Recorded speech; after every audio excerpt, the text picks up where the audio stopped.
मांडवी एक्सप्रेसमधील एका डब्यातील एसी बंद असल्यानं प्रवासी घुसमटले. खिडक्या खोलण्याची सोय नसल्यामुळे प्रवाशांचा संताप.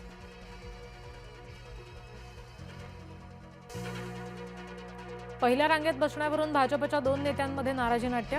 आमदार अभिमन्यू पवार आणि खासदार मेधा कुलकर्णी यांच्यामध्ये वाद. मराठा समाजाच्या कार्यक्रमात तुम्ही बसू नका, अभिमन्यू पवार बोलले.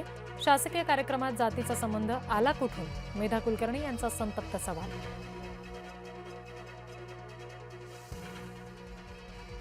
केतनच्या हत्या प्रकरणामध्ये आणखी काहींचा सहभाग असल्याचा संशय.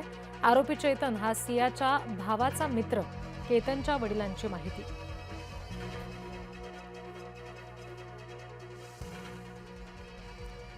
केतनला न्याय मिळावा, केतनच्या वडिलांनी मुख्यमंत्री फडणवीसांकडे केली मागणी.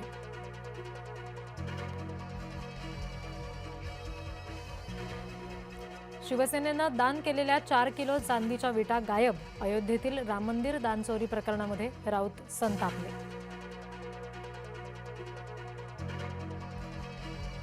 जैन समाज राजकीय नेत्यांच्या नादाला लागत नाही, उलट जैन नेत्यांची भेट घेणाऱ्यांचा राज ठाकरेंनी समाचार घ्यावा. जैन मुनी निलेश चंद्र यांचा राज ठाकरेंवर पलटवार.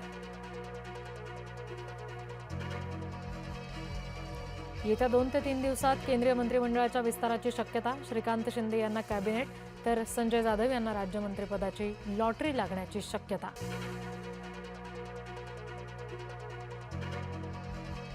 फुटीर खासदारांच्या मतदारसंघात उद्धव ठाकरे साधणार संवाद. सलग 3 दिवस विविध मतदारसंघांना भेट देणार.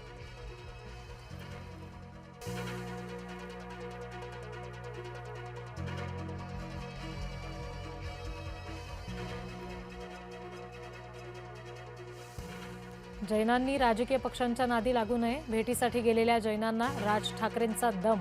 पांढऱ्या पट्टी मारण्यावरून जैनांचा माफीनामा.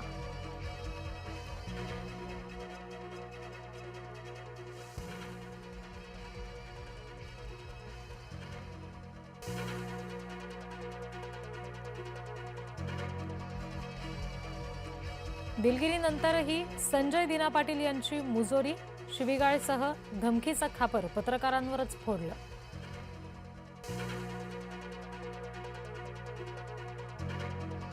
महिला प्रवाशांच्या सुरक्षिततेसाठी मध्य रेल्वे धावली. यात्री ॲपच्या सहकार्यानं एसओएस सुरक्षा पुरवली. एसओएसद्वारे रेल्वे सुरक्षा दलाशी साधता येणार संपर्क. कुडाळमध्ये शिवसेनेला दणका. बाळा पावसकर स्वगृही. माजी आमदार वैभव नाईक यांच्या उपस्थितीमध्ये उबाठात प्रवेश. जळगाव जिल्ह्यातील मंगरुळ धरण तुडुंब भरलं. रावेर तालुक्यातील केळी उत्पादकांना दिलासा.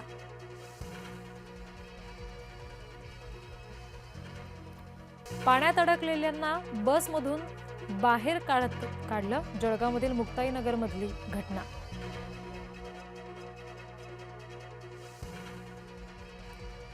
नाशिकमध्ये पर्यटन स्थळांवर कडक निर्बंध. नियमभंग करणाऱ्यांवर वनविभागाकडून कारवाई होणार.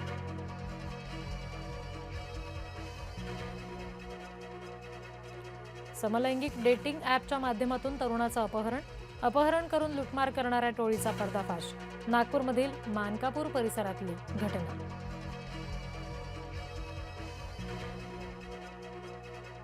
त्र्यंबकेश्वरमधील व्हीआयपी दर्शन घोटाळा प्रकरण. मुख्य संशयित आरोपी पुरुषोत्तम कडलगला जामीन.